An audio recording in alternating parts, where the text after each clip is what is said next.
Hello, welcome to JoyNews Today for today, 14th of March 2024. Coming up in our headlines, Ministry of Health in negotiations with ECG to avert disconnection of teaching hospitals. More as the Ghana Medical Association describes the 72-hour ultimatum unrealistic. Going forward, we don't need to get here. And so there is a lasting solution that needs to be taken. Vice President Mahmoud Bawumia reveals a mass registration exercise in schools of children between the ages of 6 to 15 as part of the government's digitization drive as he launches the Ghana Card at Birth integrated system. We will be going to all the schools to register all our children. In our continuing series of upcoming Hotline documentary, we'll tell you how many parents are compelled to supplement the food served students at various senior high schools with monetary contributions as a result of acute shortage of food. Daughter is constantly complaining that the food they are fed with is not enough.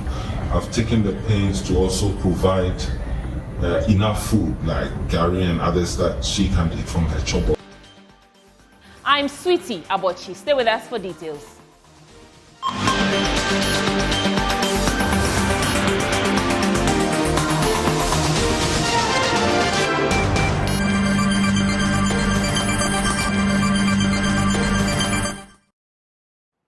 Let's begin from the health sector, where the Ministry of Health says they are in negotiations with the Electricity Company of Ghana to avert the disconnection of the teaching hospitals over their indebtedness. This comes in the wake of threats to cut off power to 91 hospitals if they fail to honor their obligations to the ECG after the 72-hour ultimatum. Speaking on PM Express, the Public Relations Officer of the Ministry of Health, Isaac Ofei-Ba, said the ministry is committed to finding a sustainable way of dealing with the problem. There were a number of stakeholders engagements with Electricity Company of Ghana as far back April 2023. Now, at the meeting, it was agreed that some institutions should be separated from the mother hospitals, and so we should apply to the Ministry of Energy, which we did. As far back May 5th, 2023. Then we submitted the accumulated bill, which is the bill that was already in the system, to the Ministry of Finance as far back 9th June 2023. And so a number of interventions have been done already. A number of measures have been put in place before it was lifted up for the hospitals themselves to start paying. Currently, there is a negotiation between the Ministry of Finance, the teaching hospitals, and the Electricity Company of Ghana to see how best we can address this current issue and put measures in place to ensure that we avoid such situation. Okay. It's not only this time, but going forward, we don't need to get here. And so there is a lasting solution that needs to be taken. Which one? What lasting solution? Bullet it for me. What is it that we are going to do to avert this? Talking about lasting solution, we need to look at whether the hospital can sustain the payment of this billing system, and if they cannot sustain, how government can come in to assist them. Dr. Kwame Sapong-Asiedu, CDD fellow, is of the view that the tariff structure of the public health facilities makes them financially incapable of paying their bills.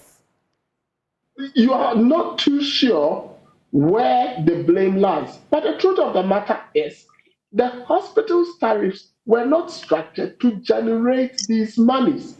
Because at the end of the day, the users of the service, which are you and me, are not paying for the utilities. They are paying for the reagents, they are paying for the basics, but they are not paying for the water and electricity that is used to provide these services for them. Suddenly, the hospitals are being told, you've got to cough out from that same money, and Parliament is saying, no, if we approve your new rates, the citizens can pay.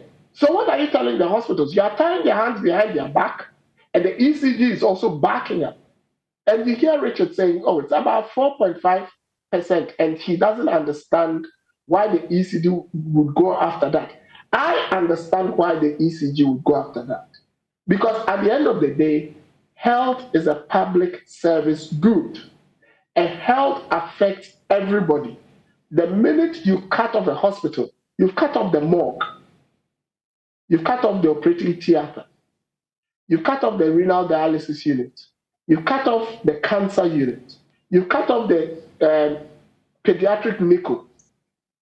It would affect everybody one way or the other. Like you said in Akan, and Kawa, Ebekawoba, and Kaoba, Ebekawofa. So they are targeting something that would bring the entire nation to the negotiation table, because they are also being pressured by the IMF and by all of us saying there's doomsaw, there's no doomsaw, it's partial doomsaw, it's doom pressure, doom sissy. They are under pressure. Still on the matter, the General Secretary of the Ghana Medical Association, Dr. Richard Salome, also criticized the Electricity Company of Ghana for its stringent 72-hour ultimatum. According to him, the time given is unrealistic and urged the need for a more holistic approach to dealing with this problem. The total indebtedness that they have, healthcare only contributes 4.5% of this. This is 261 over the 5.7 billion or something that they are owed. Why do you want to start from the healthcare? Why do you want to start from here when there are bigger chunks waiting? This is just the coins on top of the 5 billion. They need to be realistic. The facilities cannot pay this within the 3 days that they are saying. And if they are going to actually disconnect, then they will have to disconnect all the facilities, and we'll all sit and wait and watch what government does. But I think they must move away from that 72-hour ultimatum and have realistic discussions so that we all come around the table, have an agreement, let the people of the nation know that healthcare is expensive. If government cannot bear the cost, let government be honest enough to admit that and let people know that they must share part of the cost. Or if the capping of the NHIA finances can be brought back so that the full amount is sent to NHIA and all this factored into the costing structure of the tariffs, then that should be done. On this issue, former Minister of Energy and Member of Parliament for Pru East, Dr. Kwabena Donko, says a more prudent approach is for the Electricity Company of Ghana to identify departments within the health facilities that can be put on prepaid. He spoke on Upfront with Raymond Akwa.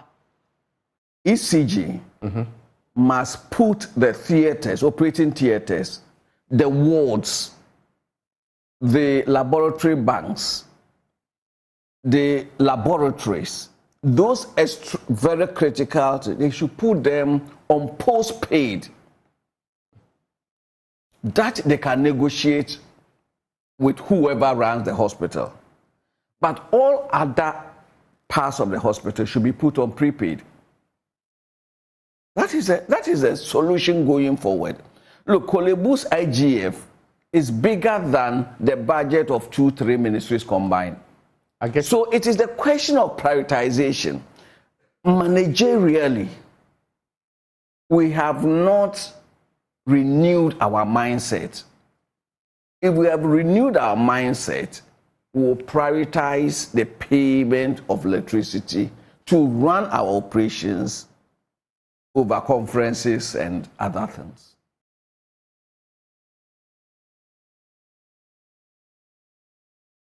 In a related health development, the Ghana Medical Association says they are closely monitoring the development at the Prof.Naana Teaching Hospital and will take a step of solidarity if their colleagues are mistreated. The doctors at Prof.Naana Teaching Hospital began a strike action over an alleged forceful eviction from their hospital accommodation. Listen to the General Secretary of the Ghana Medical Association, Dr. Richard Salome. Inhumane treatment of our colleagues who are housed in those properties. And my president made the point that if that behavior continues, we would be forced to take certain drastic actions in solidarity with our colleagues. We understand clearly that the land there has been given to some private developers. However, discussions were clear that alternate places of abode close to the facility. Some of these consultants stay in the facility late. Some of them have to move to address emergencies. And that is why you will realize that they were housed in a certain enclave. So if you haven't provided that and then you give a notice to people to move within a week, that is very disrespectful of their long service to the facility. What can you tell us? Has it been resolved? It hasn't been resolved. Certain discussions are going on. We are watching very closely. And if those issues don't get resolved properly, then we will advise ourselves where it's necessary. And coming in the time where people are leaving the country in droves, we are even losing consultants to developed countries, having challenges where sometimes cases that we could have treated here are having to be referred outside because some of these people are leaving the country. I think this is a wrong timing, and that should not make it allowed to happen again, please. Let's go to Kumasi and speak to Nana Boakye Yadom for an update on the second day of strike. Nana Boakye, it's day 2 of the strike at Prof.Naana Teaching Hospital. We know there was a crunch meeting on the issue. What was the outcome from this meeting? Well, Sweetie, the meeting ended between the leadership of the Prof.Naana Teaching Hospital Doctors Association and their members. It ended some 5 minutes ago. The doctors are not coming up with what they concluded on. Right now, they are going to meet the management of the Prof.Naana Teaching Hospital. What we've been picking is that some members have been resisting attempts to call off the strike. Yesterday, when the leadership of the striking union met the management of the hospital, management did plead for the leadership to call off their strike. In an engagement with their members this morning, the members are resisting attempts to call off their strike. Some of them want their demands to be totally met before they would agree on calling off the strike. They want the RCT and the Lands Commission to intervene so that the private developer who is allegedly stopping them from having access to their hospital accommodation could grant them total access. If not, they are not calling off the strike. Does that mean there's been no development in the hospital situation as regards to outpatient treatment? Well, outpatient treatment is still the same just as yesterday. They are stranded at the OPD center of the Prof.Naana Teaching Hospital. Some of them need critical medical attention, but then the nurses have to reschedule their dates because the doctors are not working today. As I stated earlier, they are in a crunch meeting again with management of the hospital. The outcome has not been communicated yet, but we are learning that there has been a form of resistance by some members of the Doctors Association. As to whether or not they will call it off, the patients are still bearing the brunt. Right, thank you, Nana Boakye Yadom, and we'll keep you updated on the development of the story. But moving on to other news, Vice President Dr. Mamudu Bawumia has launched the integrated Ghana Card at Birth system as part of the government's digitization drive. Speaking at the event held at the Ghana North Municipal Hospital, Dr. Mamudu Bawumia hinted that the National Identification Authority is to begin a school registration exercise of children between the ages of 6 to 15 as part of the move to ensure that every Ghanaian child is captured. Take a listen. The integrated Ghana Card at Birth system works this way, as has been explained. During the antenatal period, the mother's record is associated with this Ghana Card. So when the birth occurs in a health facility, it is captured in either the District Health Information System, e-tracker, at the CHIPS or health centers or in the hospitals. The notification of the birth is sent to the Birth and Death Registry, which then issues a birth registration number and then sends it back to the District Health Information System, e-tracker, or the Lightwave Health Information System. The data of the birth details and registration number received from the Births and Deaths Registry is then sent from the District Health Information System, e-tracker, or Lightwave, is sent to the National Identification Authority with the picture of the mother, which is authenticated as being by NIA as being a citizen of Ghana, and the Ghana Card number is then generated for the baby and sent back to the health system.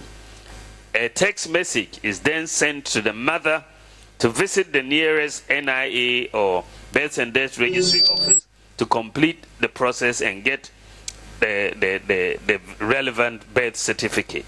Now, what is clear with this system is that when a child is registered, from the first time the child is taken for the weigh-in, the child gets 2 identities. You are getting the NIA number and the birth certificate number at the same time. So the mother will get these two.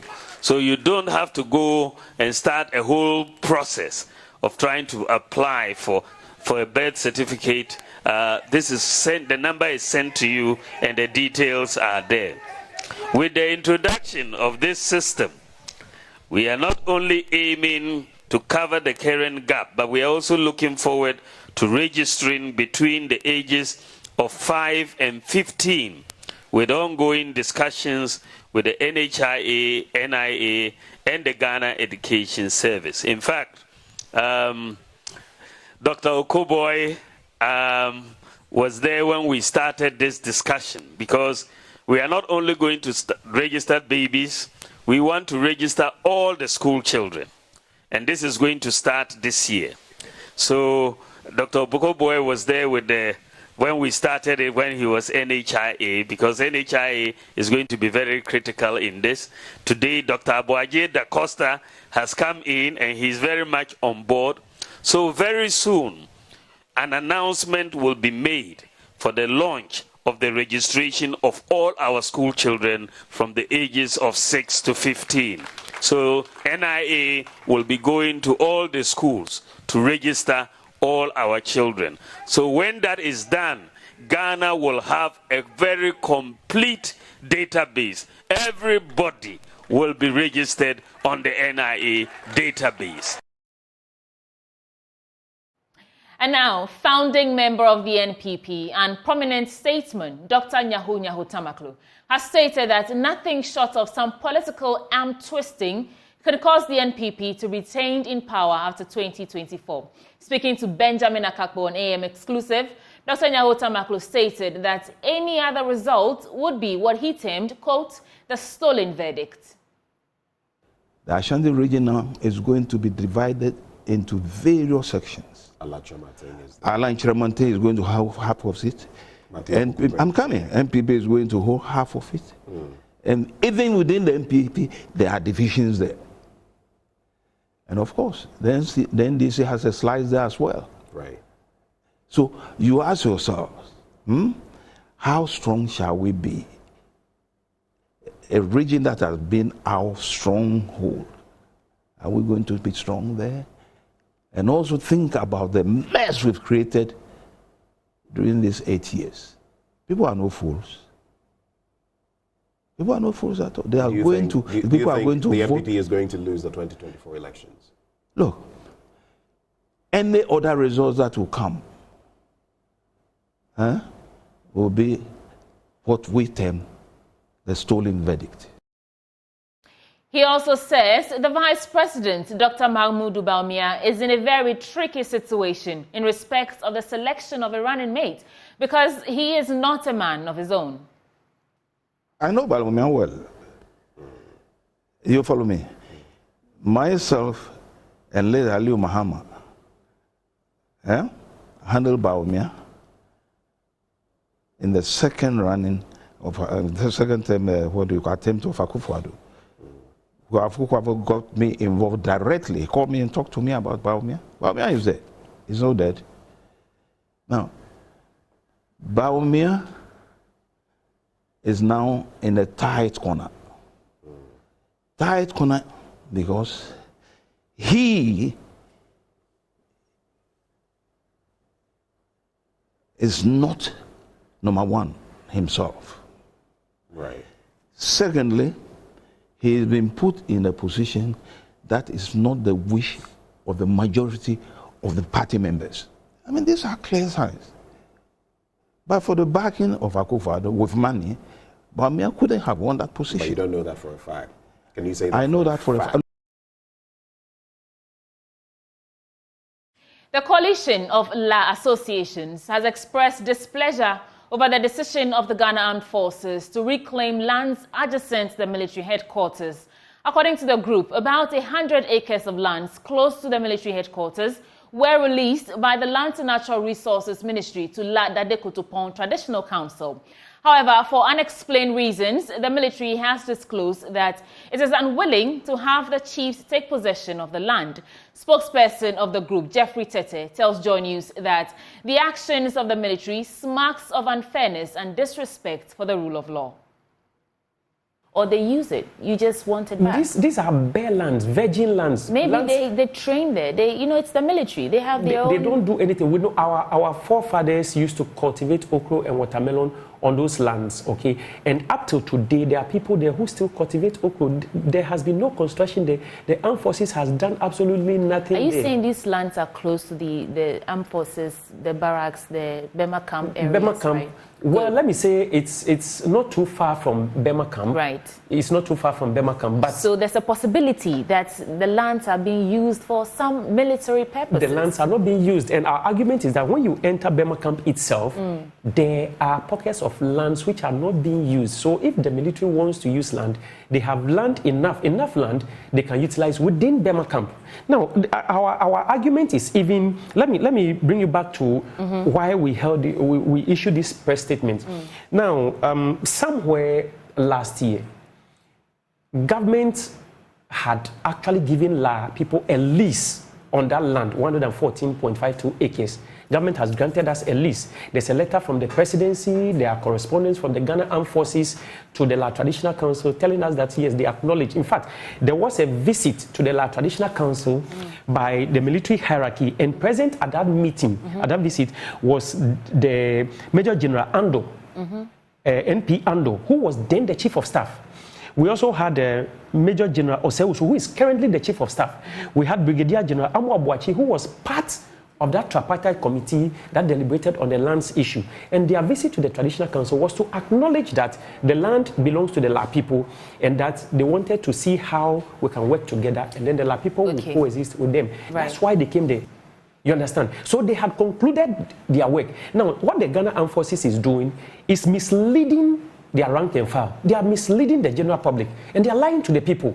And I've mentioned names of people who are involved. You can call their PR department and find out from them. If they are not aware of all these things, they are very much aware. The military says it will not readily speak on the matter.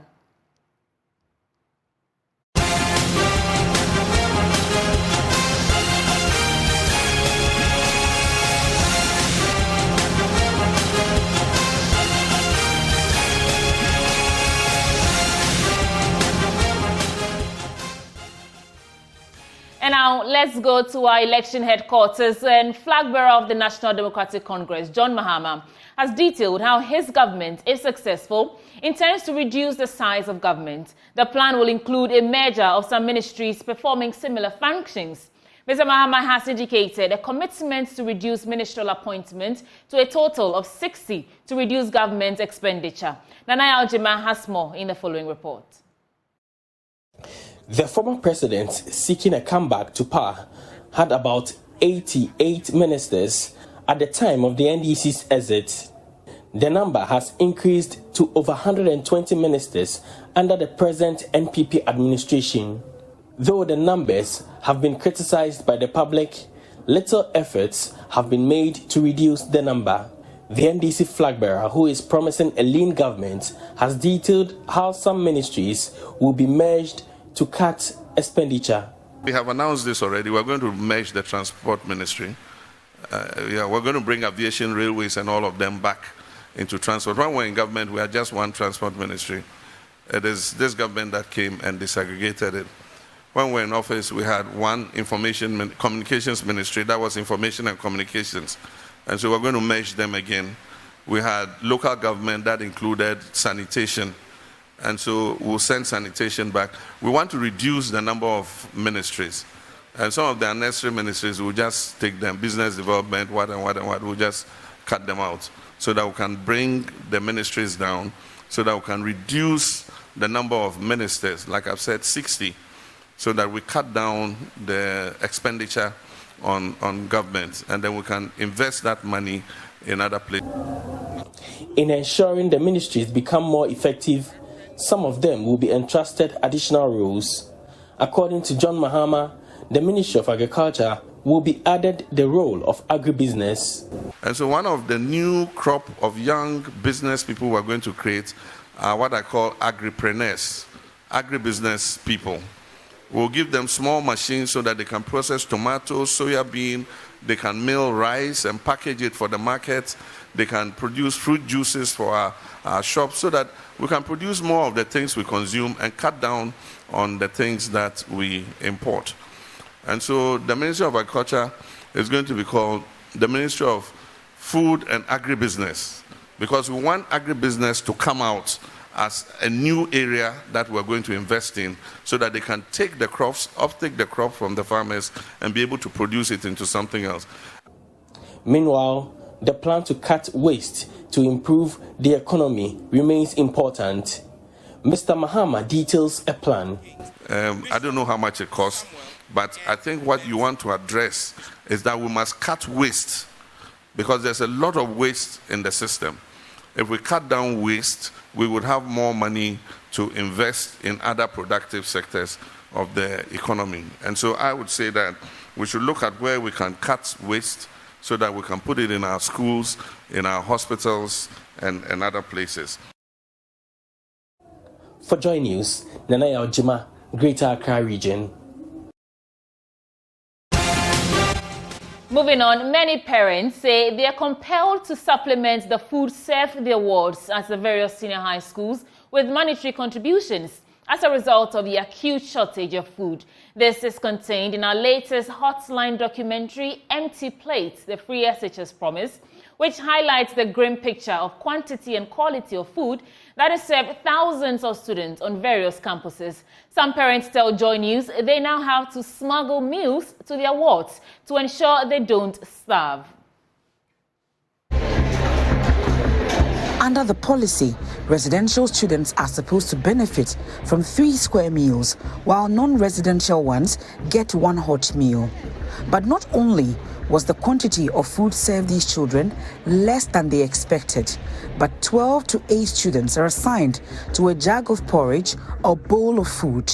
The challenge has been that my daughter is constantly complaining that the food they are fed with is not enough.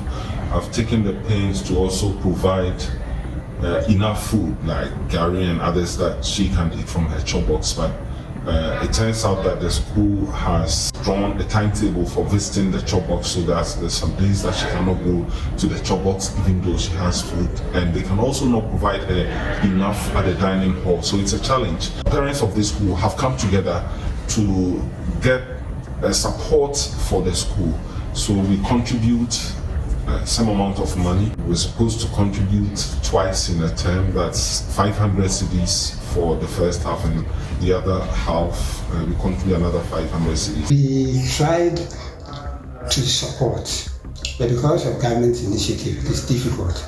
So for me, I sometimes, let me put in quotes, smuggled food to the school for my ward. What food do you usually smuggle to your ward? Oh, sometimes rice, sometimes fufu, sometimes umchi. Send it to the school.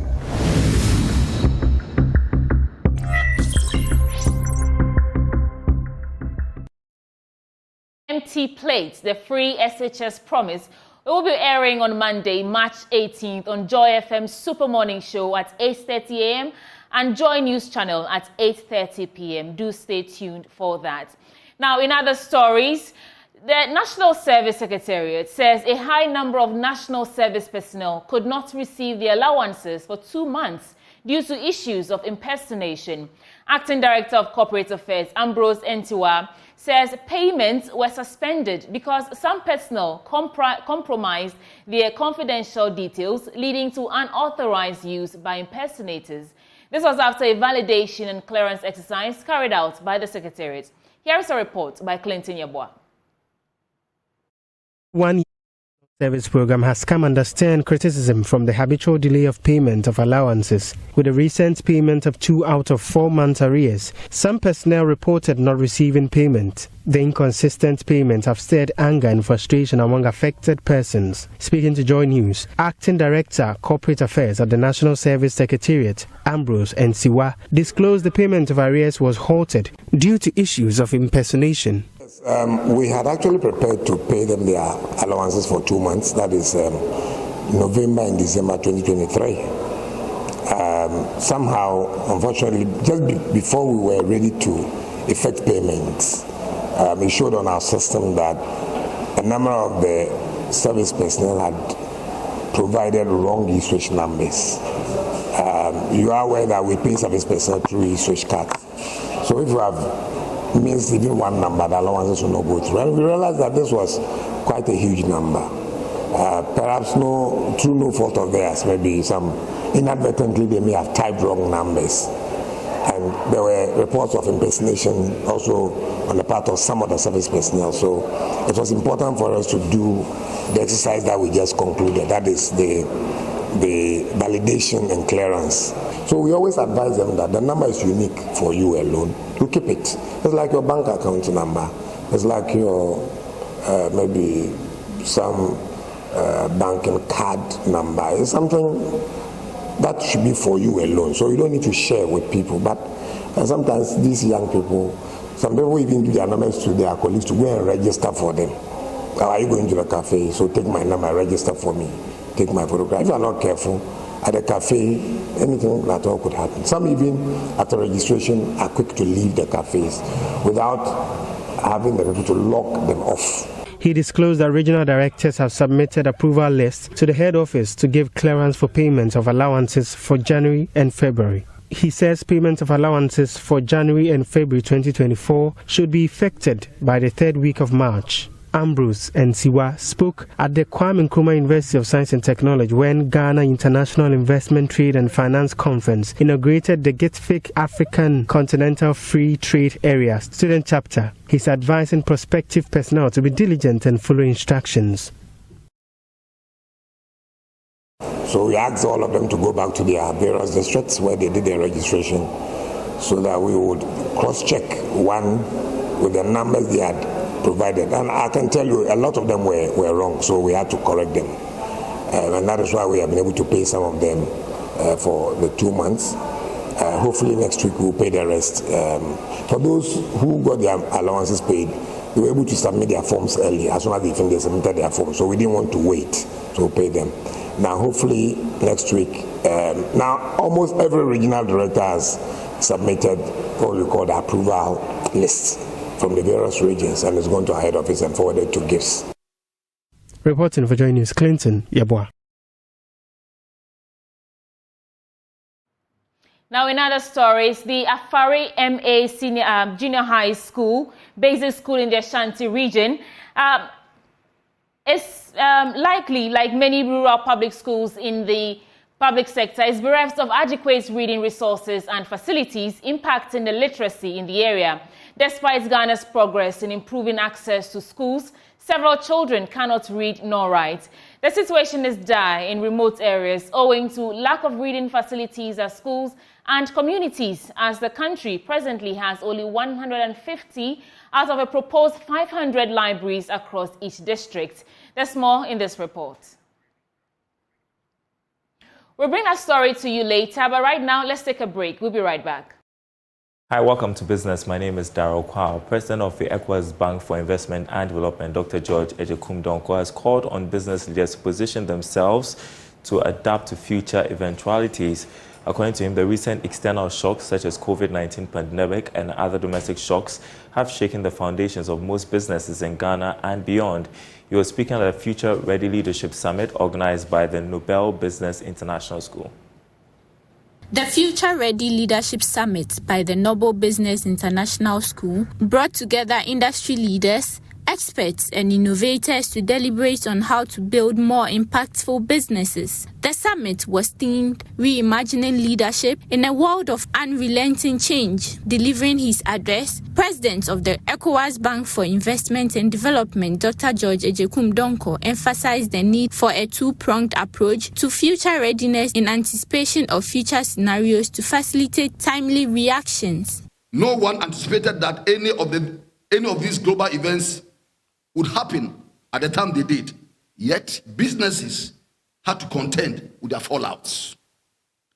This explains why businesses will have to prepare themselves for future eventualities, be they expected or otherwise.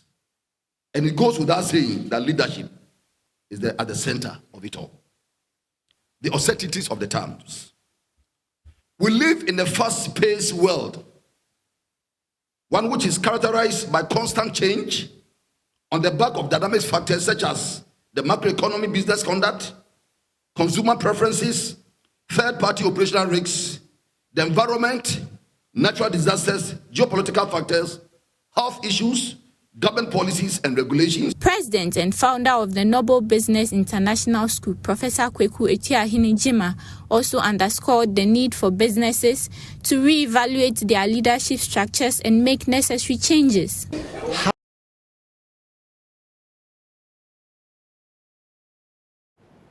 Now, Chief Executive Officer of the Institute of Chartered Accountants, Ghana, Kwesi Agyeman, has assured of more improved services from accountants and members of the Institute. This follows a decision by the Institute to strengthen its regulatory oversight. Mr. Agyeman spoke to journalists after a short ceremony to break grounds for the third phase of its multi-purpose office building in Accra. Here's more.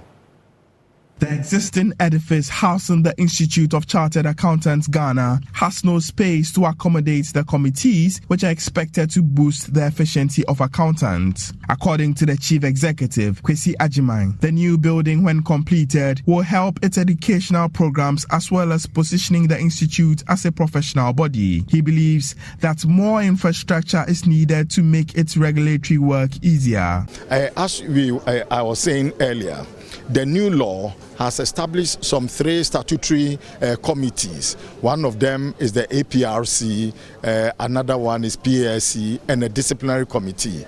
These are independent statutory bodies. When you come to the old structure, you do not get a space for some of these committees to function. The new structure is making rooms for offices and then halls, meeting rooms, that these statutory and independent committees can also access and then go through their business without interrupting with the main activities of the Institute. And on the other side, the staff and other members of the Institute also not disturbing the operations of these committees. Yeah, so the new law really strengthening the regulatory arm of the Institute, establishing these committees, and the new project is making room for these committees, among other things that will be held in the facility. Meanwhile, Mr. Agyeman disclosed the committee's work will be manifested in the next few months to ensure discipline in the sector. We do not even need to wait for 2-3 years. Within the next couple of months, we will get some responses or some reaction or results of the activities of these committees. 2 of them act as investigative bodies, and then we have a disciplinary committee. And these have been set up also meeting the requirements of the International Federation of Accountants Code of Ethics, which is a code that gets every accountant in the whole world to go by, and then we cannot get ourselves out of that. The new building project is expected to be ready in 12 months.